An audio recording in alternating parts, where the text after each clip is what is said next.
Mesdames et messieurs, bonjour et merci de nous rejoindre sur cette émission Carré politique. Après plusieurs mois de suspense et d'épreuves de nerfs, le parti politique Les Démocrates a finalement obtenu son récépissé ce vendredi. Un joli cadeau de fin d'année pour cette formation politique de l'opposition qui devra désormais prendre son destin en main dans la perspective de la prochaine élection présidentielle. Le parti qui ne fait aucun mystère sur son ambition de provoquer l'alternance au sommet de l'État en 2021 devra résolument se mettre au travail. Éric Hunete et les siens ont-ils les moyens de parvenir à leur fin? La question sera au cœur de ce numéro de Carré politique. Entamée le 12 novembre dernier, la tournée nationale de reddition de comptes entreprise par le chef de l'État a atteint son épilogue ce samedi. Au cours du décryptage, les débatteurs déjà en plateau s'emploieront à tirer les grandes leçons de ce périple terrestre qui a conduit Patrice Talon dans près de 60 localités du pays. Bonjour à nouveau. Et merci de prendre le rendez-vous sur cette émission. Le débat, c'est juste derrière ceci.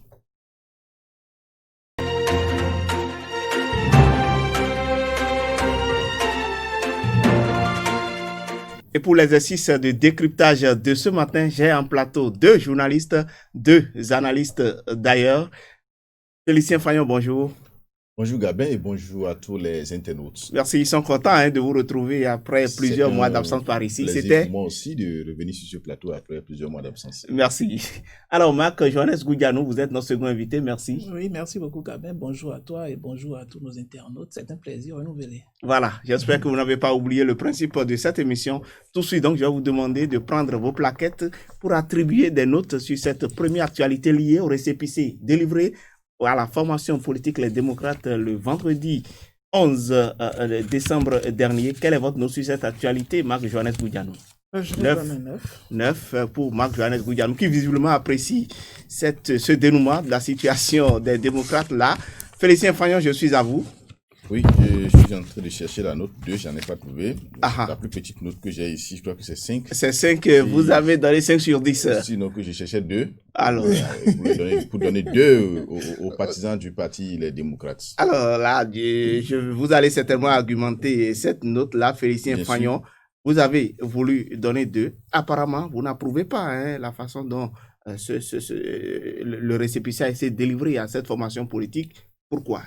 Quel grief avez-vous contre cette formalité-là? Je n'ai pas de grief contre la formalité, je n'ai pas de grief contre la manière dont le récépissé leur a été attribué, oui. Mais j'ai des griefs contre les responsables, les principaux responsables de ce parti, tout simplement parce que avoir un récépissé, je ne vois pas ce qu'il y a de plus compliqué pour que des gens, un parti dans lequel il y a des anciens présidents, un parti dans lequel il y a des anciens ministres, des anciens DG, des anciens parlementaires, des anciens responsables du Parlement de notre pays, qui connaissent la loi.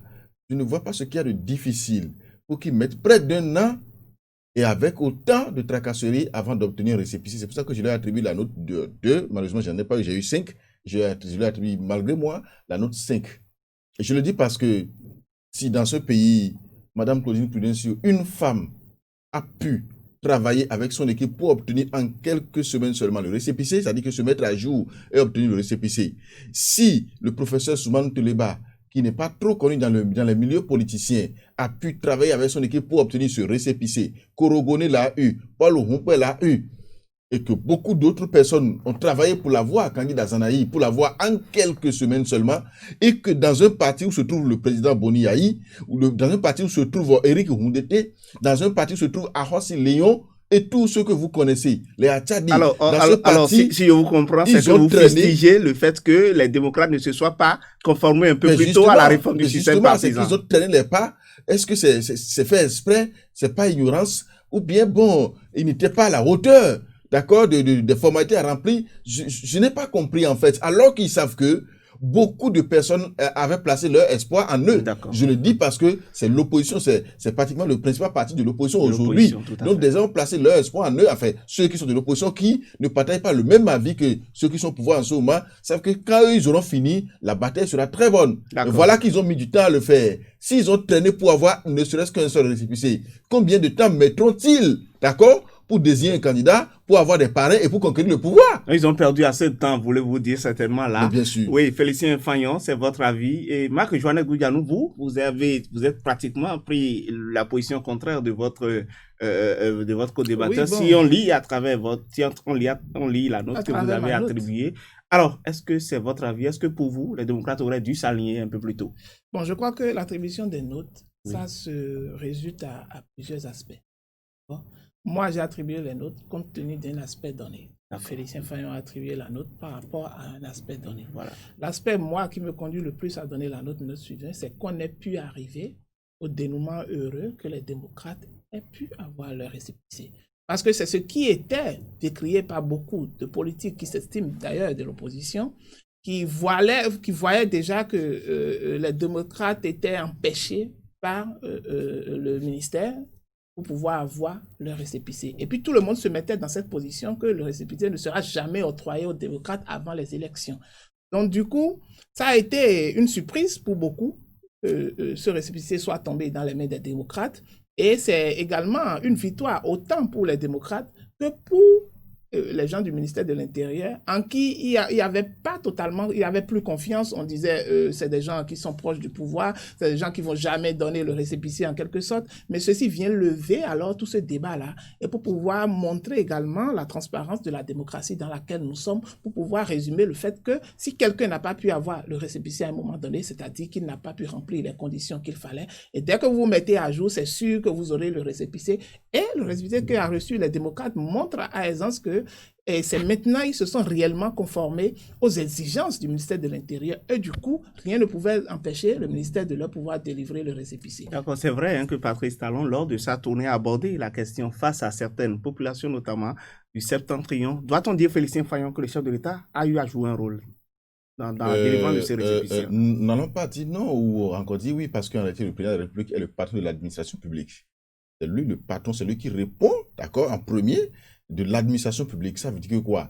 Ne pouvons pas dire que parce que c'est le président de la République qu'il n'a rien à voir dans l'attribution de récépissé à un parti politique. Certes, c'est des services techniques qui font un travail.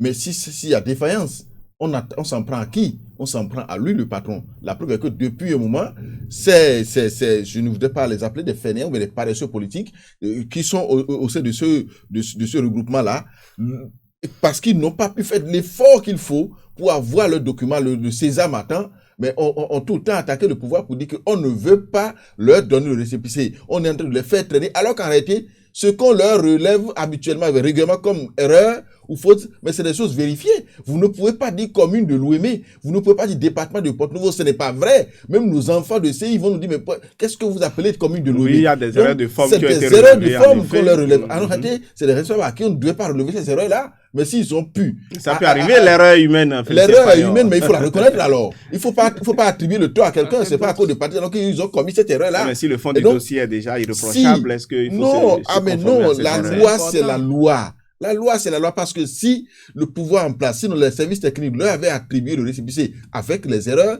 ils diront oui, voilà, nous avons commis telles erreurs, mais on nous a laissé passer, on a eu le récépissé. Ça veut dire qu'en réalité, le parti l'Union progressiste, le parti Bloc républicain, le parti de Claudie Pulesio et autres, c'est-à-dire qu'il y a aussi des erreurs là. Ils n'ont pas travaillé, ils n'ont pas rempli toutes les conditions avant de la voir. Et donc, il fallait aller jusqu'au bout, respecter juste les tests. C'est-à-dire que on vous dit les pièces, comme si vous allez à l'examen, on vous dit les pièces à réunir, mais vous allez chercher les pièces. C'est aussi simple que ça. Il n'y a pas de complication là. D'accord. Mais s'ils ont traîné, moi je pense qu'il y a eu une insuffisance à leur niveau. Il y a eu la manifestation de l'incapacité à créer un parti, à formaliser un parti. Et donc, c'est des signes déjà, c'est des prémices de ce que ce parti-là aura des difficultés à vraiment survivre. Dans tous les cas, c'est vous qui le dites, hein, Félicien Fagnon. Oui, Marc-Joannès Goudianou. Il faut dire que c'est vrai que Félicien a souligné les cadres qui regroupent ce grand parti qu'est les démocrates. Et il y a des erreurs, par exemple, c'est vrai qu'il ne faut pas tolérer. Mais bon, dans la mise en place des dossiers, comme vous l'avez dit, l'erreur est humaine, d'accord. Et aussi, l'autre chose qu'il faut se demander, c'est que, est-ce que ces erreurs, parfois, on peut faire des erreurs à dessein. On peut faire des erreurs à dessein, quitte à voir si est-ce que la structure habilitée à donner le récépissé travaille efficacement pour pouvoir quand même octroyer le récépissé, ou bien est-ce qu'on le fait pour pouvoir traîner l'octroi du récépissé, d'accord, quitte avoir des intentions inavouées, personne ne le sait. Mais de toutes les façons, aujourd'hui, les démocrates ont pu corriger le tir, ils ont pu mettre à jour ce qu'ils devaient mettre à jour, le ministère a validé, ils ont le récépissé. Ce qui leur reste à faire maintenant, c'est comment faire, tel qu'ils ont la soif du pouvoir, tel qu'ils dénoncent aujourd'hui le gouvernement de Patrice Talon. Je crois que c'est maintenant qu'ils doivent montrer leur management, leur niveau d'organisation pour pouvoir quand même conquérir le pouvoir. Et c'est là maintenant le grand bataille, parce que juste là maintenant, c'est sûr que dans les jours à venir, on aura peut-être une idée, peut-être des candidats, ou bien du candidat qu'ils veulent positionner, mais du coup, on sent déjà qu'il y a beaucoup de travail qui doivent être abattus de leur côté, parce que imaginez tout le temps que les autres... le plus dur commence. C'est ça, imaginez tout le temps que les autres ont eu pour pouvoir avoir leur récépissé depuis. L'organisation qu'ils ont déjà eue, ils ont organisé des congrès N et N fois, d'accord? Ils ont eu tout le temps de se préparer. Eux, maintenant, ils viennent d'avoir le récépissé. On verra s'ils auront quand même le temps de pouvoir mieux se préparer, parce que les élections sont juste à la porte, et on leur souhaite vraiment bonne chance. Alors, on verra bien ce que cela va donner. Hein. Déjà, juste quelques heures après la délivrance de ce récépissé, vous avez certainement suivi cette déclaration rendue publique par cette formation politique dans laquelle ils font un certain nombre d'exigences. Ils demandent l'abrogation des lois chrysogènes dans le code électoral du 15 novembre 2019, l'audit de la liste électorale. Ils exigent même la présence de leurs représentants, des représentants de l'opposition dans toutes les structures d'organisation des élections, la libération des détenus politiques, bref, des exigences formulées par une certaine catégorie de l'opposition. Félicien Fayon, doit-on craindre une crise électorale dans la perspective des prochaines élections? Crise électorale, par rapport déjà à ces recommandations, à ces exigences formulées par les démocrates. C'est juste des souhaits qui ne s'imposent pas forcément à quelqu'un, qui ne s'imposent pas forcément à l'État béninois. Je le dis parce que je l'ai dit quelque part. Parce que ici, les exigences ne sont pas assez pertinentes pour qu'on s'asseye au moins pour discuter, lever ces différents goulots d'étranglement. Vous savez, lorsque par exemple, vous avez votre père qui vous donne de l'argent tous les matins avant d'aller à l'école, avant d'aller au service, et vous devez prendre votre petit déjeuner avec cet argent-là avant d'aller à l'école. Alors, vous savez que déjà à 7h30, papa quitte la maison. Vous attendez 7h35 pendant qu'il est peut-être à bord de sa voiture déjà, et pour courir pour dire, mais papa, je veux mon argent. Il est en train de démarrer déjà. Vous ne pouvez plus l'avoir. Tout simplement parce que vous avez accusé de retard à formuler votre demande. Alors que vous auriez pu le faire tôt pour donner la possibilité à votre père de vous le donner avant de partir. Nous sommes à 4 mois des élections. Et même ils savent qu'à 4 mois des élections, sauf s'il y a consensus, on ne peut plus modifier les lois électorales. Mais ils avaient introduit leur dossier depuis juillet 2020. En fait, ils n'avaient pas besoin d'avoir un récépissé avant de faire cette demande en réalité. Et ils le faisaient. Parce que non, combien de fois vous suivez, c'est des gens qui ne faisaient que des conférences de presse. C'est vrai, pas forcément dans un cadre formel, mais c'est des gens qui... C'est pour ça que je dis qu'il y a eu un manque de pragmatisme au niveau des ressorts de ce parti. Il y a des insuffisances. C'est comme si des gens n'avaient pas milité par le passé, alors qu'en réalité, c'est quand même des cadres politiques. C'est des gens qui ont quand même une expérience. Mais je suis un peu surpris de voir qu'ils ne sont pas en train de mettre leur expérience au service de l'opposition. Et tout ce que vous observez au niveau des pays, de la sous-région, où ceux qui sont au pouvoir reviennent, ils font même chaos. J'ai l'impression que c'est la faiblesse de l'opposition qui fait que ça arrive. C'est ce que je suis en train de remarquer maintenant. On ne sent vraiment pas une vraie bataille. Il y a un vrai débat d'idées. On ne sent vraiment pas ça. Mais des gens sont là à pleurnicher, à s'apitoyer sur leur propre sort, à dire bon, ça va. C'est comme si on les maltraite alors qu'en réalité, c'est vous qui devez donner des ennuis à ceux qui sont au pouvoir. Mais des ennuis légitimes, bien sûr. Ils sont pas suffisamment organisés. Ils sont pas organisés, justement. Ils sont pas du tout organisés. C'est de ça qu'il s'agit. Vous doutez de leur capacité de leur capacité de provoquer l'alternance afin de provoquer l'alternance, ça c'est clair. Et ce faisant, c'est clair que ceux qui reprochent au président Patrice Talon, c'est-à-dire que le fait qu'ils disent que le régime là est assis lui seul, je pense que le régime pourrait rester pendant longtemps si l'opposition ne change pas de stratégie. Ça c'est clair. Et ça s'observe déjà.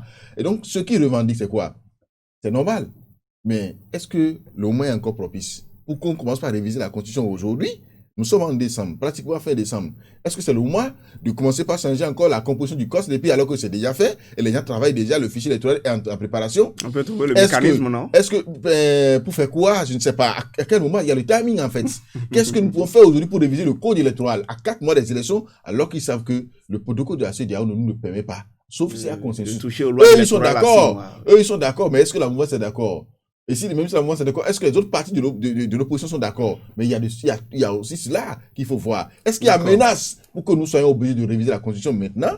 Encore, avec que pratiquement un an après l'avoir révisé celle de 90, doit-on encore en réviser encore à 4 mois des élections? Quelle est l'urgence? D'accord, Moi, je Félicien pense Fayon, que vous le trouvez... timing n'est pas trop bon. D'accord, le timing joue contre les démocrates, a semblé dire Félicien Fayon. Marc Johannes Goudianou, mais aujourd'hui, quand on voit un peu le type de parrainage, des élections qui sont suspectées, le chef de l'État qui est suspecté d'exclure une certaine partie de la classe politique, le fichier électoral, bon, bref, un certain nombre de recommandations déjà faites par la Cour africaine des droits de l'homme et des peuples. Est-ce que quelque part on ne peut pas voir un peu la pertinence des exigences formulées par les démocrates et s'asseoir pour négocier véritablement? Il faut dire que dans les recommandations ou les demandes des démocrates, tout n'est pas exclu. Tout n'est pas exclu. Il y a des revendications, il y a des doléances qu'ils ont énumérées qui faisaient partie déjà des doléances de tous ceux qui s'estimaient de la classe de l'opposition. C'était l'organisation, la relecture de la loi, par exemple. C'était des demandes qui étaient formulées depuis. Leur implication dans les structures devant organiser les élections, par exemple, ça ne relève pas forcément de la faute du pouvoir en place. Parce que j'ai compris que les démocrates, avant de pouvoir faire la liste de cette doléance, ils ont vu qu'à un moment donné, ils n'étaient pas encore reconnus en tant que... Parce que c'est le récépissé qui leur donnait alors la naissance, la carte d'identité ou bien l'acte de naissance de leur parti. Ils ne l'avaient pas. Et lorsque vous ne l'avez pas, toute déclaration que vous aurez eu à faire, on peut supposer que vous n'avez pas une existence légale pour pouvoir faire des revendications en bonne et due forme. Mais un simple citoyen peut faire une revendication. Mais quand eux vont vouloir le faire, ils vont vouloir le faire en tant que membre de l'opposition. Mais si vous êtes membre de l'opposition, quel parti vous couvre en tant que membre de l'opposition? Les forces Corée pour un Bénin émergent, on sait qu'ils ont une légitimité. Désormais qu'ils ont l'âme légale, qu'ils ont maintenant qu'ils ont l'âme légale, maintenant voilà, c'est de là maintenant peut-être qu'ils sont en train de faire ces revendications et qui sont du tout légitimes parce que lorsque vous avez une élection qui est proche et qu'à un moment donné, c'est maintenant vous voulez d'avoir votre récépissé, peut-être compte tenu des erreurs qui sont dues à votre rang, ou bien peut-être qui sont dues au gouvernement, d'accord, au fonctionnement qui est mis en place, de l'administration publique. Donc, du coup, vous devez vous démarquer alors de cela et pouvoir prendre en compte quelles sont les revendications, par exemple, qu'on peut obtenir en étant pragmatique dans les délais. Qu'est-ce qu'on peut obtenir, par exemple? Donc, c'est sur ça que vous allez beaucoup plus vous appesantir. Parmi les revendications qu'ils ont énumérées, moi, je ne les condamne pas, mais c'est de dire qu'il y a des revendications qui sont irréalistes, qu'on ne pourra jamais mettre en place, par exemple, dans ce délai-là, parce que les élections sont à quelques jours seulement. La revendication sur laquelle je pourrais peut-être leur demander peut-être de mettre beaucoup plus d'attention, c'est par rapport au 6 avril, par exemple. Parce que là, maintenant, on n'est pas sûr, par exemple, compte tenu du calendrier, par exemple, c'est pas évident que le 6 avril, que le chef de l'État, bon, en tout cas, le nouveau président puisse prêter serment. Non, mais ça, c'est exclu déjà. La Constitution l'a prévu. Voilà, donc, décaler la date. Décaler la date. Donc, du coup, est-ce qu'il y a une façon maintenant de pouvoir renégocier avec les forces en place? Parce qu'ils ne sont pas le seul parti. Il y a d'autres partis également qui font partie de la classe politique. Est-ce qu'ils ne peuvent pas essayer de revoir le système? Une chose est sûre, ils ne peuvent plus, de façon unilatérale, maintenant prendre une décision. N'importe quelle décision qui sera prise aujourd'hui maintenant dans le cadre des élections, d'accord, ce serait pris de concert avec tous les partis politiques qui sont représentatifs sur l'échiquier national. Les doléances par rapport au retour, par exemple, des exilés, par exemple, c'est une demande que le chef de l'État pourrait prendre en compte, par exemple, pour dire, OK, d'accord, comme les élections sont proches, bon, je peux décider de ma propre gouverne de pouvoir faire revenir les exilés. Donc, du coup, ça fait partie des revendications. C'est pourquoi il dit que toutes les revendications, ce n'est pas d'office que toutes les revendications seront prises en compte. Mais si le chef de l'État ou le gouvernement en place ou les structures rentrant en cadre de l'organisation des élections voient que parmi les doléances, il y a des doléances qu'on peut prendre en compte, libre à eux alors de voir dans quelle mesure on peut les écouter, dans quelle mesure on ne peut pas satisfaire à telle ou telle demande. De toutes les façons, c'est toujours bon de pouvoir communiquer sur un sujet d'abord pour pouvoir voir le terrain d'entente qu'on peut avoir, de pouvoir nous éviter quand même le pire. Dans tous les cas, vous savez, Gabin, nous éviter le pire. Oui, Félicien Fayon. Je ne vous coupe pas. Pour faire des exigences à un régime en place et obtenir gain de cause lorsque vous êtes dans l'opposition, il faut que vous ayez des moyens de pression. Aujourd'hui, le Parti Les Démocrates, qui est en cours de création, parce qu'ils n'ont pas encore fini les formalités. Ils ont le récépissé, mais ce n'est pas fini. Il y a encore au moins 2-3 étapes encore pour qu'il soit définitivement reconnu. Alors, ce parti-là, aujourd'hui, a quel moyen de pression sur le pouvoir pour faire des exigences? Parce qu'il faut pouvoir quand même faire chanter le pouvoir. Vous avez quoi pour avoir les des faire moyens chanter? de pression. Vous n'avez aucun moyen de pression. Déjà, le récépissé provisoire. Ça ne sert à rien du tout. Le processus, Parce que, le en processus fait, de formalisation est en cours. Là. Si par le passé, par exemple, l'opposition avait pu mettre pression ou bien faire pression sur le président Boni Yahi pour obtenir gain de cause, vous vous rappelez que le président Boni Yahi avait retardé les élections municipales de 2 ans. De 2013, les élections avaient été organisées en 2015. Oui. Et il y a eu pression, mais il y a eu un blocage. Parce que l'opposition d'alors était représentée à l'Assemblée nationale. Ils pouvaient bloquer le vote des lois, ils pouvaient bloquer le vote du budget de l'État, ils pouvaient bloquer beaucoup de choses. C'était des moyens de pression. L'opposition d'alors avait des maires qui pouvaient faire bloquer le fonctionnement de certaines communes. Mais aujourd'hui les autres ont quoi? Ils ont boycotté, en faisant donc de la paresse, bien sûr, certaines élections. Ils n'ont pas pu faire les efforts qu'il faut pour arriver à avoir des élus. La dernière élection, par exemple, ils auraient pu, par exemple, prendre à ces élections avec les FCBE, avoir plus d'élus. C'est aussi un moyen de pression parce qu'ils auraient déjà des parrains. Ils ne l'ont pas fait parce qu'ils estimaient que Paul Ourumpe serait proche du pouvoir. Donc, il y a eu beaucoup de choses. L'opposition a déjà perdu suffisamment de temps. Aujourd'hui, le rapport de force n'est pas en leur faveur. Je dis la meilleure façon pour l'opposition aujourd'hui. Très rapidement, pour qu'on aborde le second sujet. C'est de demander peut-être une communication, d'accord, avec le pouvoir en place et avec les partis politiques de demander... solliciter un dialogue. Oui, de solliciter un dialogue. C'est la meilleure solution. Parce que sans le dialogue, maintenant, tel que Félicien l'a dit, effectivement, ils n'ont aucun moyen de pression. Et quand vous n'avez pas de moyen de pression, vous êtes obligé de demander alors un dialogue pour pouvoir quand même... D'accord, donc solliciter peut-être un dialogue pour qu'on s'asseye autour de pour analyser la pertinence de ces exigences et voir dans quelle mesure on peut y apporter des solutions. Alors nous allons, chers débatteurs, aborder le deuxième sujet de cette émission, de ce décryptage du jour. Et vraiment vous demander de porter vos notes sur cette actualité liée à la tournée la tournée nationale du chef de l'État qui s'est achevée ce samedi par l'étape de Cotonou. Félicien Fagnon, j'attends votre note sur cette actualité. 9 pour Félicien Fagnon. 9 pour Félicien Fagnon, oui, 8 pour Marc-Johannes Goudianou, qui apparemment vous appréciez cette tournée-là.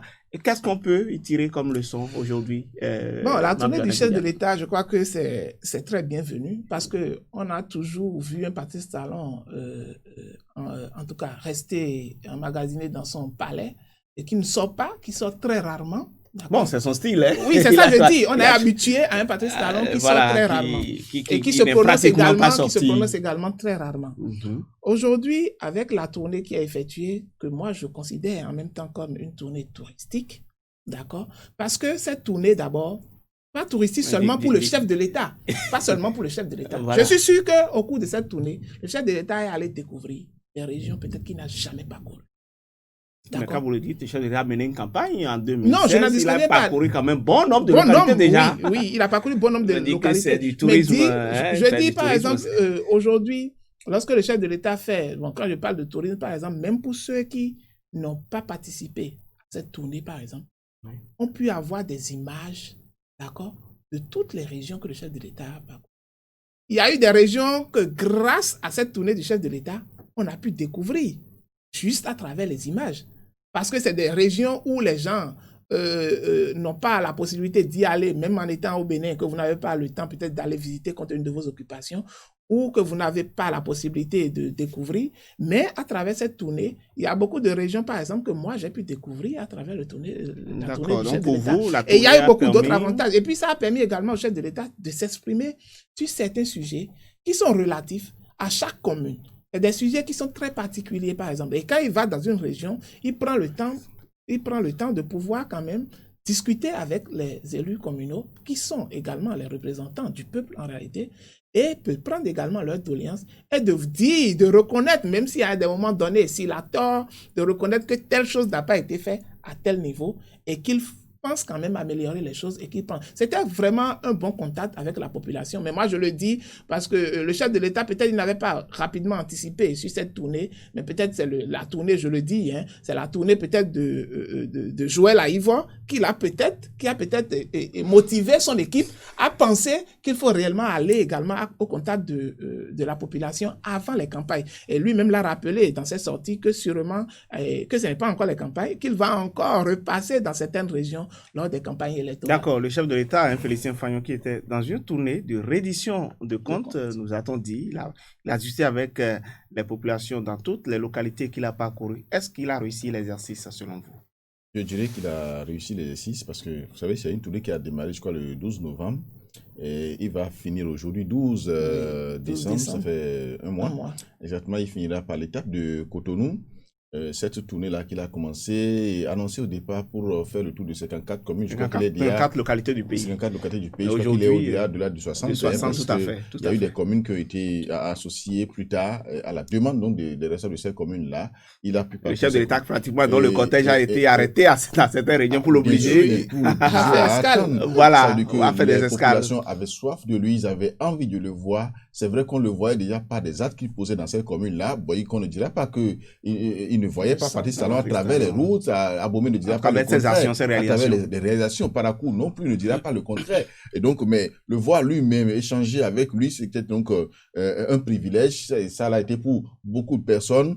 Il faut aussi avouer que c'est la première fois depuis 1990 qu'un chef d'État effectue une telle tournée dans les communes reddition de comptes. De reddition de comptes parce que il n'est pas allé faire un meeting, il n'est pas allé réunir des populations pour leur parler peut-être au soleil et tout ça. Non, il rencontre des gens, c'est-à-dire des corps constitués de la commune, il les rencontre dans une salle, c'est-à-dire si le nombre est déterminé et il échange avec eux. Les bains de foule que nous voyons, tout ça, c'est des choses spontanées, d'accord? C'est vraiment spontané.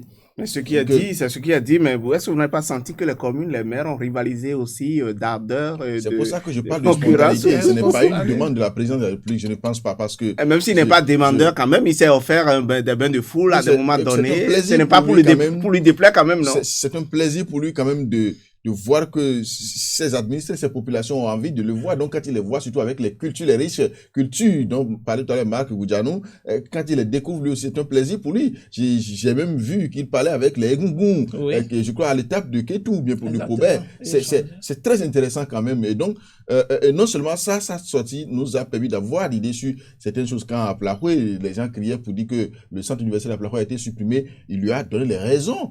Il a dit que ce n'est pas une suppression, mais que c'est une réforme qui est en cours. À Godomé, il a fallu qu'il explique que c'est parce qu'il n'y a pas de réserve, il n'y a pas de place, qu'il n'y a pas un marché là-bas. Le chef de l'État qui est revenu, Félicien Fancy, beaucoup de questions. Est-ce que ce n'aurait pas été fait un peu plus tôt? Parce que les populations, voilà, la suppression des universités, quelques problèmes de développement qui se posent au niveau des communes. Et pourquoi c'est seulement en fin de mandat qu'on vient de l'expliquer? J'étais l'année dernière à Bassila, je crois, à Bassila, la maison des jeunes de Bassila, lors d'une rencontre, il y avait le ministre Sakalafi et d'autres ministres qui étaient là, qui rencontraient la population, et les gens disent, mais nous voulons voir le président Patrice Talon lui-même.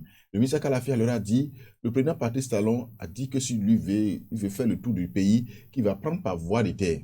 Mais les voies sont en construction. Elles ne sont pas encore terminées. Il a lancé des voies des routes qui sont en chantier. Il dit que dès que ça va évoluer, qu'il pourra sortir parce qu'il veut circuler pour voir ce qui se passe en réalité. Donc c'est ça qu'il s'agit. Vous voulez dire que c'était planifié. Et donc c'était planifié en quelque sorte. Il y a un an, j'étais à Bassila, quand le ministre Kalafia disait, il y a encore au moins un an, sinon un peu plus, j'ai entendu quelqu'un de la présidence dire, le chef d'État va descendre bientôt. C'est pour dire que c'était planifié. Donc c'est pour dire que ce n'est pas la sortie d'un certain Yvon et d'autres personnes qui ont provoqué cela. Patrice Talon la preuve est que quand il va souhaiter, il ne répond à personne. Quand il va souhaiter, il ne voit aucun chantier. Il ne va même pas visiter un chantier en cours. Non, il ne veut pas ça. Lui, il va pour échanger avec les populations. Dialogue interactif et puis, avec il continue. Les populations. Donc, c'est de ça qu'il s'agit. Alors, Marc, Joannès Goudjanou, vous avez suivi ce discours du chef de l'État sur la corruption, le secteur énergétique, le bilan par rapport à la santé, les réformes au plan politique institutionnel. Pour vous, est-ce que les populations ont bien perçu les messages que le chef de l'État a eu apportés à leur endroit? Oui, je crois que la population a bien perçu le message du chef de l'État. mis à part quelques ratés au niveau de la communication du chef de l'État, je crois que le message... Vous avez trouvé des ratés, des Bon, pics. oui, bien sûr, tout le monde en a constaté. Je crois que ça peut arriver. Donc, lorsque vous êtes bon communicateur et qu'à un moment donné, vous décidez d'improviser, il arrive des moments où peut-être des mots qui ne devaient pas sortir sortent et parfois chacun prend ça comme il veut. Et puis c'est de bon moyens. Je crois que le chef de l'État a pu, lors de ses sorties, tirer sur les points les plus essentiels, ce qui intéressait beaucoup plus les populations, les questions de développement, de santé, la question de corruption. Il a reconnu même que par le passé, la corruption était une gangrène pour le pays. Et même eux-mêmes qui sont acteurs aujourd'hui du pouvoir de la gestion publique avaient été des acteurs de la corruption par le passé. Donc du coup, il faut quand même à un moment donné dire non, maintenant ça suffit. Il faut que lorsque vous voulez... Il n'a pas fait de langue de bois. Non, non, pas du tout. Lorsque vous voulez atteindre un niveau de développement, il y a certaines choses que vous devez sacrifier. Et c'est le moment de le faire. Donc, il a été franc jeu. Il a expliqué les tenants et les aboutissants. Donc, chacun a pu saisir ce qu'il doit apprendre et comprendre. Parce que même au sein de l'entourage du chef de l'État, on voit des gens qui sont aujourd'hui atteints par le fléau de la corruption et qui sont sanctionnés en même temps. Cela montre en réalité la bonne volonté du chef de l'État à mettre fin à cette corruption-là qui nous ralentit beaucoup. D'accord. Le chef de l'État... Il y a quelque chose qui m'a beaucoup fasciné dans les interventions du chef de l'État, par exemple. Lorsqu'on analyse les plus grands voleurs en réalité, ce sont ceux qui sont en costume, qui sont assis dans les bureaux, qui sont les hommes politiques, qui sont à l'Assemblée. Vous n'êtes pas dans un bureau, mais là vous êtes dans un joli costume aussi. Quand j'ai donné le costume, j'ai donné l'exemple de ceux-là. D'accord, je les ai notifiés. Donc, ceux-là sont en réalité les grands voleurs de l'État. Mais c'est ceux-là qu'on applaudit à chaque fois. Et si c'est le petit voleur de moutons d'à côté, on est prêt à l'insulter à tout moment. Moi, ça m'a étonné que dans des forums, par exemple, de discussion, l'on arrête des gens pour des bradages de parcelles et que les gens disent dans le forum, priez pour eux. Je leur ai demandé, mais quand le voleur vole à côté, là, est-ce que vous demandez de prier pour le voleur? Alors, c'est parce que les autres sont en costume, ils sont en meilleure situation que vous voyez qu'il faut prier pour eux. Le chef de l'État l'a dit, il faut que tout le monde soit sanctionné, quoi qu'en soit son niveau d'implication, quoi qu'en soit son rang. Voilà, qui est resté intraitable sur la question de la lutte contre la corruption et sur l'impunité. Félicien Fayon, vous avez certainement eu l'occasion de voir un peu ces messages-là également. Mais il y a une question sur laquelle les chefs de l'État étaient véritablement attendus. C'est vrai qu'autour de la tournée, il a tenté de répondre à sa manière à cette question. Est-ce qu'il va se représenter pour la présidentielle de 2021 ? Aujourd'hui, est-ce que cette tournée n'est pas pour lui une occasion de prendre une certaine avance sur ses potentiels challengers? Merci. Je voudrais, avant de répondre à cette question, dire que, parce que j'ai entendu Marc parler de défaut de communication à des moments donnés, ou sinon à un moment donné, lors de cette tournée, je ne sais pas si c'est communication du chef d'État lui-même, de la communication autour de cette tournée, sinon qu'en réalité, c'est quand même, il faut quand même saluer l'équipe de la direction de la communication qui nous a permis de vivre en temps réel cette tournée du chef d'État, tout ce qui s'est passé dans les détails près. Rien n'a été caché, il n'y a même pas eu de traitement. On a eu toutes les images et tout ce qu'il fallait. Bon, moi, je voudrais même profiter pour vraiment les féliciter pour le travail qui a été fait. Et par rapport à la communication du chef d'État, je pense que le président de la République n'est pas seul. Il est coaché, ça c'est clair. Donc, sûr. Tout ce qui sort, tout ce qui se dit, tout ce qu'il dit lui-même, c'est sûr, c'est préparé. Et même quand Aboumé, il a parlé en fond, en langue locale fond, et les gens ont dit qu'il ne devait pas parler de l'argent, ça, il ne devait pas mettre à nu certaines choses. Mais je pense qu'en réalité... Non, ça c'est normal, il doit dire ça. Il voulait vraiment ouvrir son cœur et dire la vérité aux populations. Mais Félicien Fayon, quand le chef de l'État dit que les élections seront ouvertes, c'est son souhait, il le dit comme ça, on sait qu'il est aux manettes, il est à l'origine, il est quand même un acteur clé de la politique dans le pays, il est un potentiel candidat aussi, mais quand il le dit dans cette forme, qui promet des élections inclusive, est-ce que quelque part, on ne peut pas le suspecter d'avoir, par le passé, verrouillé un peu le système électoral? Non, je pense plutôt qu'il est en train d'éclairer des esprits, qu'il est en train d'apporter qu'il est en train de donner des assurances pour ceux qui s'inquiètent, pour ceux qui pensent que les lois telles qu'elles sont faites en ce moment, les dispositions telles qu'elles sont en ce moment, ne permettent pas à tout le monde d'aller aux élections. Mais il est en train de leur donner des assurances. C'est pour ça que j'étais dans la salle le jour de Diakotoumé, lorsqu'il s'adressait au maire de Diakotoumé pour dire, mais monsieur le maire, je profite de l'occasion pour dire à tous les autres maires de parrainer les candidats qu'ils jugeront bons. De ne pas avoir peur, parce que en fait, tel que c'est fait, est-ce que là, ce n'est pas des propos politiques? Ben, écoutez, si à l'arrivée, nous avons près de 10 candidats, comme la loi le prévoit, puisqu'en réalité, nous ne pouvons pas avoir plus de 10 candidats. Tout à fait. Et si à l'arrivée, on a près de 10 candidats, ce n'est pas fini. Est-ce que ce n'est pas ouvert maintenant? Et donc, je ne vois pas le problème. Il faut quand même qu'on en arrive là. En Côte d'Ivoire, il y a eu le parrainage également. Dans d'autres pays, il y a eu le parrainage. Donc, ce n'est pas au Bénin seulement que le parrainage est arrivé. Et donc, c'est de ça qu'il s'agit. Et donc, revenant maintenant à votre question sur les élections, est-ce qu'il sera candidat ou pas?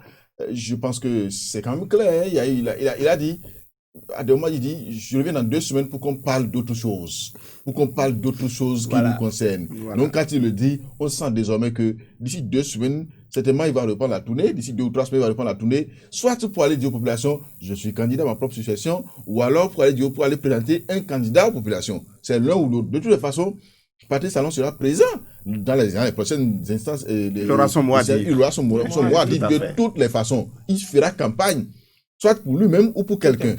Il va pas se laisser, je ne sais pas, berner, ou bien il va pas quitter le pouvoir et ne pas travailler à faire imposer quelqu'un. Parce que s'il ne le fait pas, toutes les réformes qu'il a eu à enclencher depuis 2016, mais d'autres personnes viendront les mettre à l'eau. Donc, c'est pour ça qu'il a intérêt à travailler, à ce que soit il revienne lui-même, ou alors qu'il fasse revenir quelqu'un. Parce qu'aujourd'hui, il y a une bonne partie de la population, sinon que la population soutient sa réforme. La population réclame même son retour. J'ai vu 10 ans sur des panneaux. Dans toutes les localités. Les gens veulent le voir. D'accord. Félicien Fagnon, merci. Marc Johannes Goudianou, merci d'avoir accepté d'animer ce plateau avec moi. Chers internautes, merci. C'était le 45e numéro de votre émission Carré Politique. On se retrouve la semaine prochaine pour un autre plateau.